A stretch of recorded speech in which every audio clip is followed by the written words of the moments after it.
Hi, I'm Almeria, and today I will be reading for you St. Martin de Porres from Stories of the Saints by Carrie Wallace, illustrated by Nick Thornborough.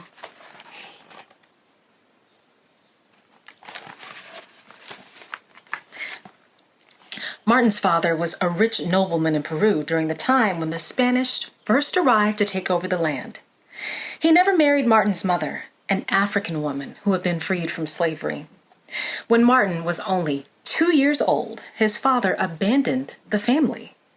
So Martin's mother had to do other people's laundry to feed Martin and his little sister, and Martin grew up very poor. But when Martin was 8, his father came back. He took Martin and his sister with him to live in his lavish home in Ecuador. Suddenly, Martin, who used to worry about whether he had enough to eat, was surrounded by servants offering him piles of fine food on beautiful platters. And because Martin was a smart child, his father hired private tutors to teach him to read and write. A few years later, though, Martin's father was appointed governor of Panama. He decided it was too much trouble to deal with Martin and his sister, so he sent them back to his mother. Martin didn't want to live in luxury like his father. What he wished for most in life was to become a monk. But the laws in Peru said that nobody who was the child of an African or native of Peru could join a religious order. Because Martin's mother was African, the only thing he was allowed to do at the monastery was the lowliest chores. So when Martin turned 15, that's what he did. For 8 years, he cooked and cleaned and cared for the sick of the monastery until the abbot decided that he didn't care what the law said and let Martin take his vows as a monk. Not all Martin's brother monks welcomed him. Some of them made fun of the color of his skin and the fact that his father never married his mother. Every day, Martin went out into the streets to beg for money, but he never kept it for himself. Instead, he gave it to families who needed food and clothing, to poor girls who needed dowries, to people living in slavery and natives of Peru, and to students and priests. He listened to anyone who wanted to talk about their troubles. He grew healing herbs in his cell and cared for the sick in the monastery or in the streets. He planted orchards on the hills above the city so poor people could eat their fruit. He met with slave ships when they arrived in the city to comfort the people on them. He founded an orphanage and a children's hospital, and even a hospital for sick animals. And he treated everyone the same way, whether they were noblemen or living in slavery. Most of all, Martin loved to pray.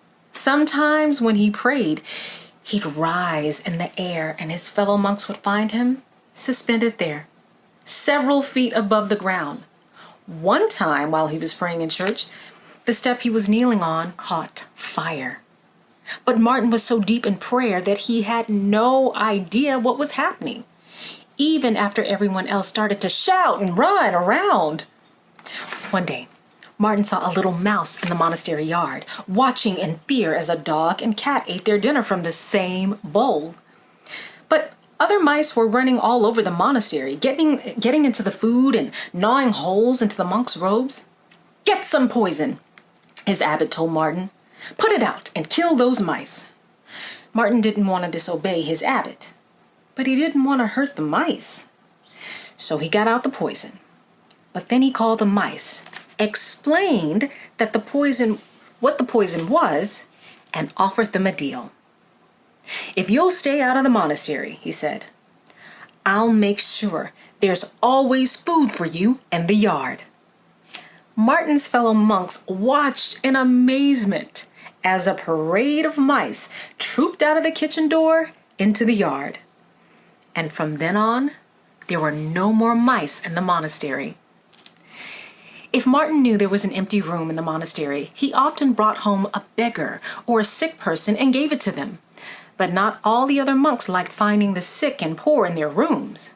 So Martin's abbot told him he had to stop. Not long after that, Martin found a native of Peru in the street, bleeding from a knife wound. So he brought him home to the monastery, where he found him a room to rest, just like he always had. "Martin," his abbot said when he found out, You've disobeyed my orders." "Forgive me," Martin told him, "and please help me understand. I didn't know it was more important to obey than to love." After that, the abbot never tried to prevent Martin from helping anyone again. And although Martin had been poor and despised as a boy, when he died, all the finest people in Peru wanted to have the honor of carrying his coffin to the grave. Thank you.